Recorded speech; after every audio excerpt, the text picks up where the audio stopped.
1. You will hear a conversation in an international airport between a newly arrived student, Jenny Lee, and an agent at the lost luggage counter. First, you have some time to look at questions 1 to 4.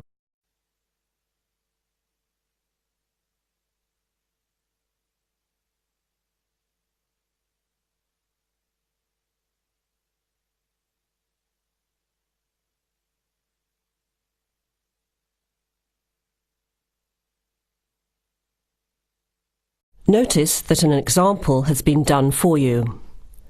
This time only, the conversation relating to the example will be played first. OK, who's next, please? I think I am. How can I help you? I just came in on flight 372 from Singapore at 11:30 and my luggage hasn't arrived. I've been waiting at the baggage claim for about half an hour now and everything seems to have come off the plane. The conveyor belt has stopped and all the passengers have gone. So I came here to find out what has happened to my bag. The time now is 12 o'clock, so letter C has been circled. Now let's begin. Answer the questions as you listen. You will hear the recording once only. Listen carefully to the conversation and answer questions 1 to 4. OK, who's next, please? I think I am. How can I help you? I just came in on flight 372 from Singapore at 11:30 and my luggage hasn't arrived. I've been waiting at the baggage claim for about half an hour now and everything seems to have come off the plane. The conveyor belt has stopped and all the passengers have gone. So I came here to find out what has happened to my bag. Can I see your ticket, please? Here it is. So you came from Hong Kong today and changed planes in Singapore, right? Yes, the connection in Singapore was a tight one. The plane got in late and I had to rush to get to the next flight. That's the problem right there. There wasn't enough time to get your bags onto the connecting flight. Normally Singapore Airport is very efficient. Now, I need you to fill in these forms. Your name? Jenny Lee. Address? I guess you want my address here. I'm staying with relatives. Just a minute, I'll have to look it up. It looks like 583. No, it's 533 East 67th Street in Riverside. Do you have the phone number there? Yes, I do. It's 9301 4269. So you came in on Qantas Flight 392. Do you know the number of the flight out of Hong Kong? Let me see. I think it was Cathay Pacific 900 or something. Oh yes, it says here, CX912. Before you hear the rest of the conversation, you have some time to look at questions 5 to 10.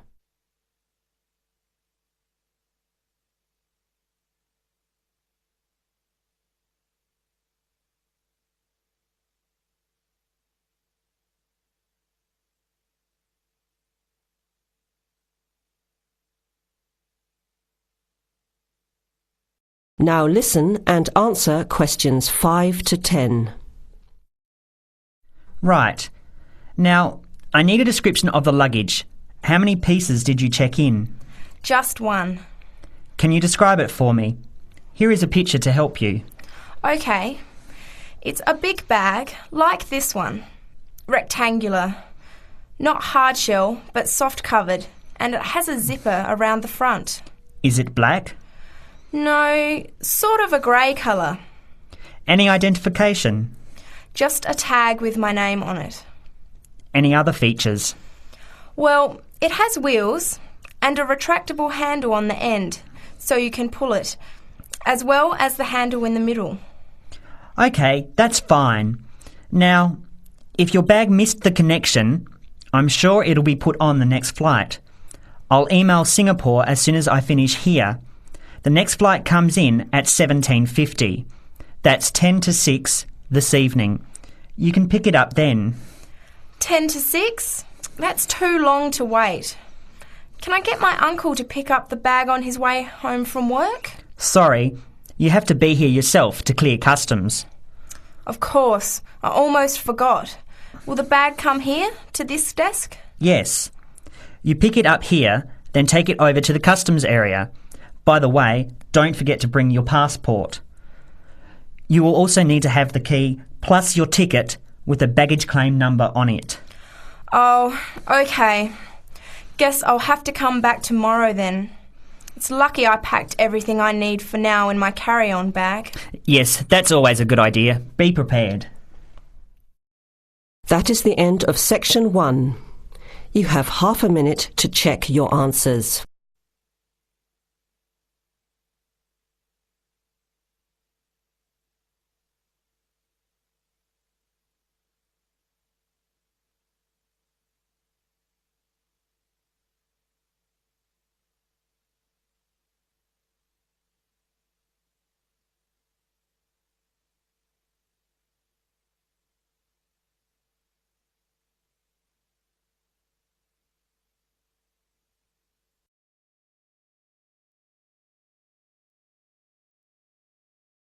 Now turn to Section 2. Section 2. You will hear a recorded message about buying tickets from a booking agency. First, you have some time to look at questions 11 to 15.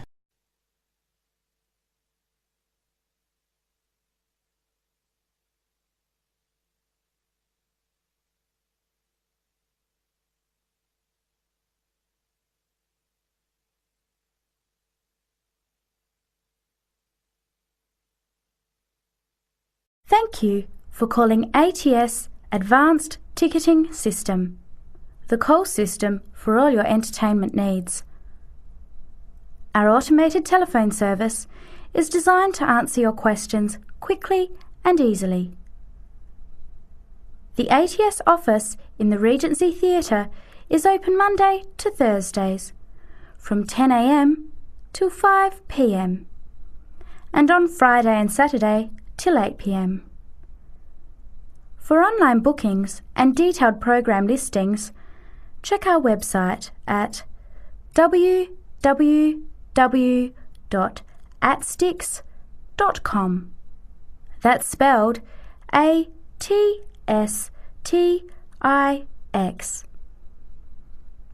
Please listen to the choices available. You may press your choice as soon as you hear it to get more information. For sporting events, including the Western International Tennis Classic, press 1. For the Formula 1 Grand Prix, press 2. For classical music, including the upcoming Philharmonic Orchestra series, press 3. For theatre and dance, press 4. For other inquiries, please hold the line. Before the recorded message continues, you have some time to look at questions 16 to 20.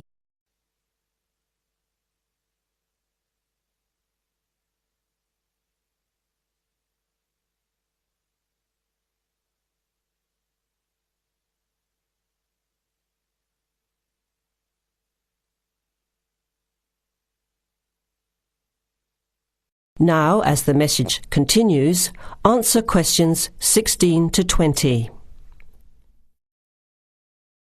Ticket prices for the Formula 1 Grand Prix on the 10th until the 14th of March are as follows.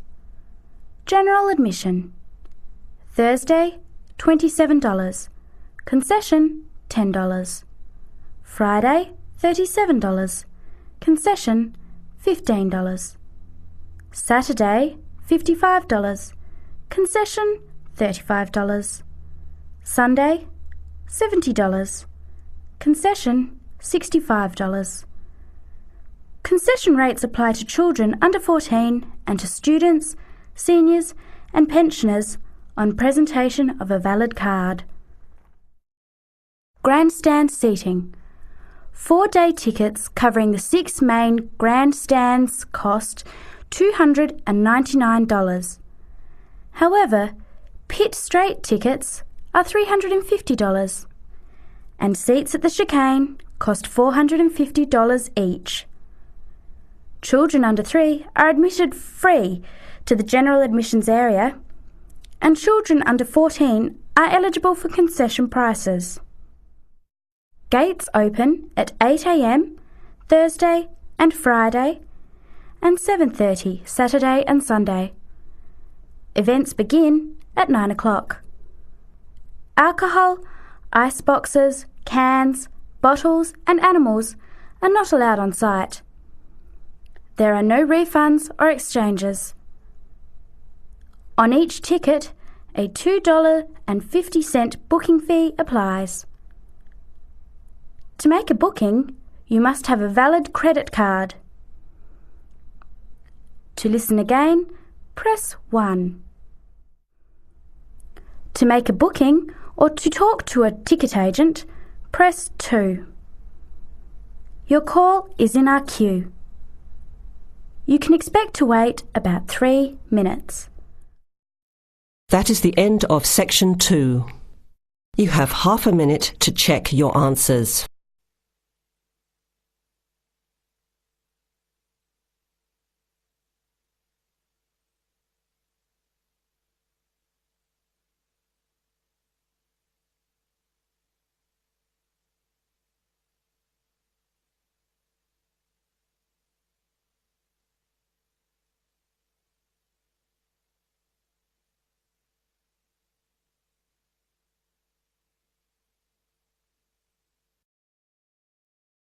Now turn to Section 3. Section 3. You will hear a discussion among 3 students who are organising an international film festival at their college. First, you have some time to look at questions 21 to 24.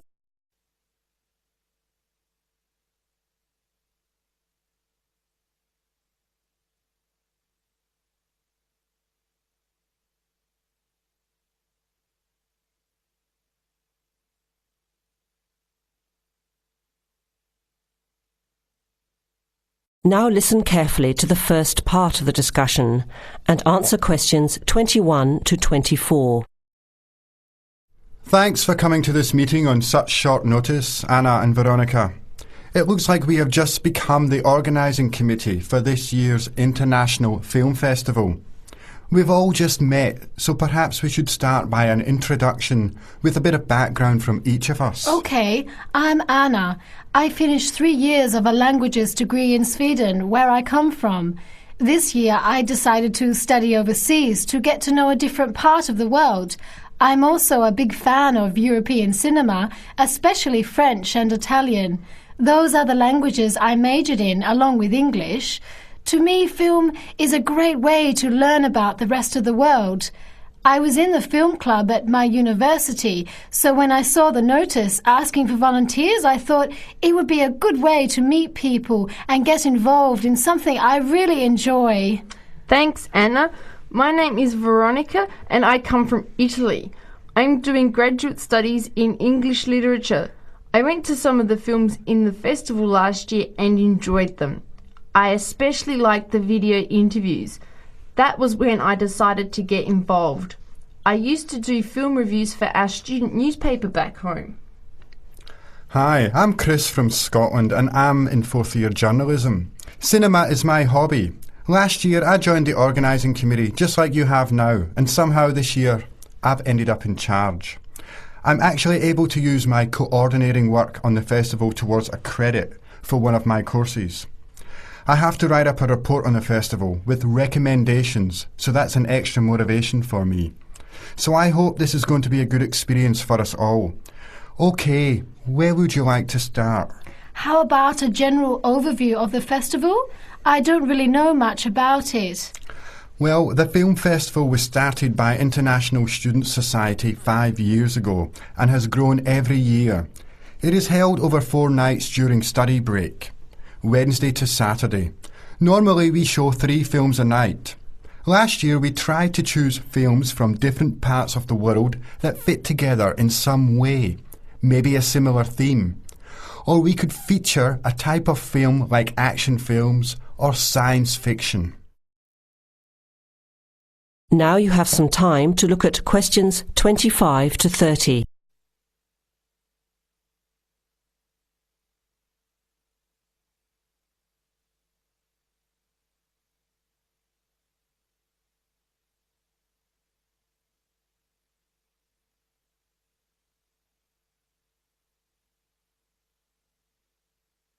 Now listen to the rest of the discussion and answer questions 25 to 30.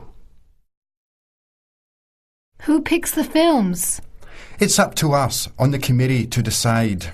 You mean we get to pick all the films ourselves? What a hard decision. There are so many to choose from. Well, that's the fun part. We have this catalogue of independent distributors. The films are listed by language and have a short summary. We just have to go through it to find a good combination of films that will attract an audience. Veronica mentioned something about interviews. How does that fit in? We set up cameras in the foyer of the theatre and did live interviews before, during intermission and after the screening. Anyone from the audience could come up and talk about the film. The Broadcasting and Journalism School set it up and ran the interviews. They were shown on big screens around the lobby and in the theatre. It went over really well. We had a long lineup of students waiting to be interviewed on TV. Everybody wanted their minute of fame. Great idea. Yeah, it worked really well. We should certainly do something similar again. Maybe even develop the idea further, like a website with audience reviews and discussion, so we can get as much participation and involvement as possible. Hey, that's a good idea. Can I ask a question? None of the films are in English, right? Are they dubbed or subtitled? Well, we do occasionally choose a film in English, but only from unusual places where the dialect is so strong they sometimes need subtitles, like the Caribbean or even Scotland. The majority of films in the festival are foreign language, dubbed in English. We've learned from experience that students don't like reading subtitles. Maybe they read too much already. Whatever the reason, the subtitled films get smaller audiences, so we avoid them as much as possible. So how large an audience can we expect, and how much does it cost to get in? It costs $5 per film or a $20 pass for the whole event. All 12 films for the real movie fan. We would have broken even last year, except for a bad storm on the Friday night. We almost had to cancel the whole thing. But overall, we had a good turnout, more than 2,000 people in 4 days. Oh, that's what I was wondering about, the financial part. Where does the funding come from? What kind of budget do we have? The festival is subsidised by the Student Council. We generate money through advertising and through admission charges. We'll go over the budget in details a little later, but we've got lots of work to do in the meantime. I guess we have to start pretty soon. Well, I think by the 1st of March at the latest. We need to select all the films. Then we have to find some advertisers to sponsor the event. That shouldn't be too hard. We'll just start with last year's list. Our deadline for that should be the middle of March. By the end of March, we need to design the programme. Then we can get posters made up and distributed in April. Like you said, we need some clever promotion, something to generate interest and get people talking. We have 4 months to get ready. It should be enough time. OK, where do we start? Let's start by talking about films, since that is the best part, and see what we come up with. What was the best film you saw last year? That is the end of section 3. You now have half a minute to check your answers.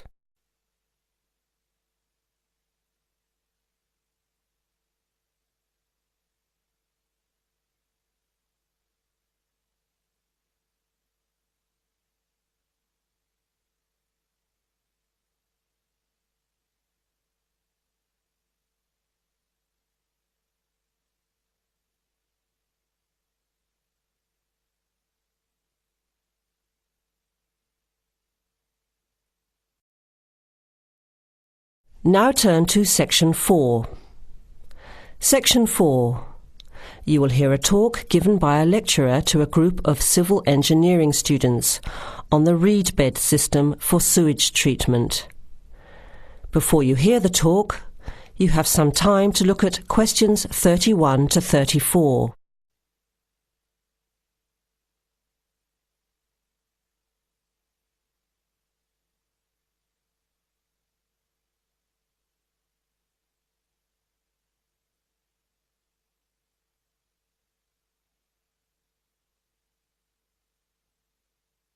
Now listen carefully to the first part of the talk and answer questions 31 to 34. Thank you for inviting me to speak to you today about what is now called the reed bed sewage treatment system. This system uses naturally occurring reeds to treat domestic and industrial waste. It's an environmentally friendly alternative to normal systems. You all know what reeds are like, don't you? Those tall plants with hollow stems that grow in wet places, like marshes, for example. Here's how the system works. First of all, an artificial marsh is created. To do this, holes are dug about 1 metre deep and usually rectangular in shape. They are then lined with clay or plastic, and the liner is covered with gravel. After that, a system of tubing is laid, with holes in it, and more gravel is added to cover that. Finally, reeds are planted in the bed. The sewage is brought to settling tanks. From there, it is distributed to the roots of the reeds through the tubing. Note that the waste material enters the beds underground and remains underground.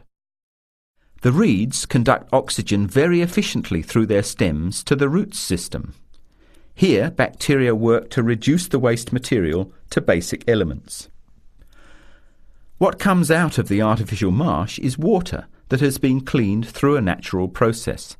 The purified water leaves the reed bed through a simple outflow pipe. The water that comes out has to be tested. Sometimes it's held in a pond until it evaporates or soaks into the ground. Sometimes, after testing, the water is discharged directly into streams and rivers. Before the talk continues, with questions from the students, you have some time to look at questions 35 to 40.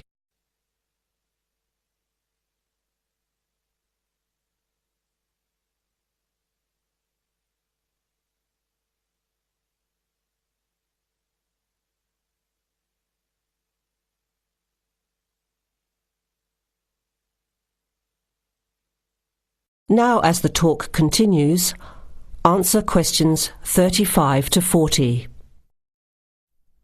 The reed bed system originated in Germany in the 1970s, and installations have been built in a number of countries throughout the world. To give you an idea of the size and appearance of a reed bed installation, an area of 3 by 5 metres approximately would be adequate for a single house. It would look like a pond overgrown with reeds. There are cities with 150,000 people in Germany whose entire sewage treatment requirements are served by reed bed installations which extend for 10 to 20 hectares. There are 2 wonderful environmental advantages. First of all, reed bed systems are natural composters. As time passes, high-grade soil builds up in the beds. The soil can be removed and used for agricultural purposes. Soil produced from waste containing heavy metals would of course have to be tested and the toxic material removed by chemical processes. An additional advantage is that the reed bed can function exactly as a marsh, providing a healthy natural home or habitat for waterfowl and other birds, insects, reptiles and mammals. But there are practical advantages to a reed bed system over existing sewage treatment plants as well. At all levels, the cost is lower than for normal systems. Labour costs are a fraction of the costs of a conventional system. Typically, a large-scale reed bed installation will cost 10% less than a mechanical system. They require little maintenance, and unlike mechanical systems, the efficiency of reed beds increases over time. But before we go any further, you must have some questions. Maybe this sounds too good to be true. That's exactly what I wanted to ask. If these systems have so many benefits, why aren't they more popular? Why don't we see them everywhere? As I said, the technology is now almost 40 years old. Demonstration projects of all types have been built and monitored and are slowly convincing regulators of the advantages of the system. But you have to understand that regulating authorities are by nature conservative and resist change. Typically, there's a lot of opposition to these systems by manufacturers and by everyone involved in maintaining the conventional systems. Reed bed systems require fewer staff to operate, so there would be a decline in the workforce. Therefore, unions would resist the change as well. What happens to reed beds in winter? Does the efficiency decrease? The above-ground part of the plants die back in cold weather, but the roots remain alive and active, and the system continues to work just as effectively in winter. As soon as the weather warms up, new reeds appear and grow quickly. Is there a problem with mosquitoes in these ponds? Well, they're not exactly ponds with standing water. The beds look more like a field covered with long grass. The soil is moist, but not like a swamp, so there would be no more mosquitoes than in any other field. Remember, the effluent enters the beds underground and remains underground. OK, let's get into some of the technical details now, and I'll answer questions as they come up. That is the end of section 4. You will now have half a minute to check your answers.